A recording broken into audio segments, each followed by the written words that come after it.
तिसरं गाणं सादर करायला आपल्या समोर येते, टाळ्यांनी स्वागत करूया अपूर्वा गज्जला.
खूप छान झाला.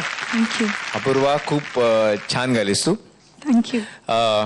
एक थोडंसं जाणवलं आज, थोडा तुझ्या आवाजामध्ये प्रॉब्लेम आहे का? थोडंसं स्ट्रेन होते आवाजाला ना, आणि विशेषतः वरच्या नोट्सला ते स्ट्रेन जास्त जाणवतं. When you sing the higher notes, try to इथून गायचा प्रयत्न कर, पोटातनं गायचा प्रयत्न कर. हा हा हा हा. हे जर मी पोट आत घेतलं तर मला असं गाता येत नाही, हायर नोट्स लागत नाहीत. पोटातनं श्वास घेणं हा जर प्रयत्न केला तुम्ही तर तुम्हाला खूप फरक जाणवेल. करून बघा हा प्रकार. थँक्यू. गाणं खूप छान झालं, मला आवडलं गाणं. मला तुझा आवाज खूप आवडतो. थँक्यू. आणि आज पल्लवी, मला पहिल्या सत्रात जेव्हा अभिजित कोसंबी जिंकला होता, त्या पहिल्या सत्राची मला विशेषता वाटते की तेव्हा इतका सुंदर एक व्होकल ऑर्केस्ट्रा मिळाला होता. आज टेक्निकली आपल्याला शक्य होणार नाही, पण कधीतरी या 5 लोकांचं एकत्र गाणं रेकॉर्ड करायला मला नक्की आवडेल. क्या बात आहे. मिलिंद, मला एक गोष्ट विचारावीशी वाटते की अगदी हे सगळे स्पर्धक यांना अजिबात स्टेजचा काहीही एक्सपिरियन्स जेव्हा नव्हता, कॅमेरासमोर कसं गायचं ह्याचं काहीही टेक्निकल नॉलेज ते जेव्हा नव्हतं, तेव्हापासूनच तू यांना ग्रूम केलेलं आहेस. तर आता ते ह्या स्टेजला पोहोचलेले आहेत की आता म्हणजे प्रोफेशनल जीवन त्यांचं सुरू झालेलं आहे, पण तरी त्याच्या थ्रेशोल्डवरती आहे असं म्हणायला हरकत नाही. तर ह्या पॉइंटला त्यांच्यासाठी काय ग्रूमिंग टिप्स मी तुझ्याकडे एक मिळतील? अतिशय साधी गोष्ट सांगतो पल्लवी या क्षणी, की ते जेव्हा आले होते ना, जेव्हा अनुभव नव्हता असं तू म्हणतेस, तेव्हा ते रानफुलासारखे सुंदर होते. आणि आता त्याच्यावर बुकेचं जरा प्लास्टिक बिस्टिक असं सगळं यायला लागलेलं आहे. शास्त्र आपण शिकायला जास्त सुरू केलं की त्यातली स्पॉन्टिनिटी पण हरवायला लागतो. बरोबर. त्यांनी परत एकदा नॅचरल इन्स्टिंक्ट जिवंत ठेवण्याचा प्रयत्न जितका जास्त करतील, तितकं ग्रामर सुद्धा त्यांच्या बाजूने जोरदार उभं राहील. Wonderfully sed. Wonderfully sed.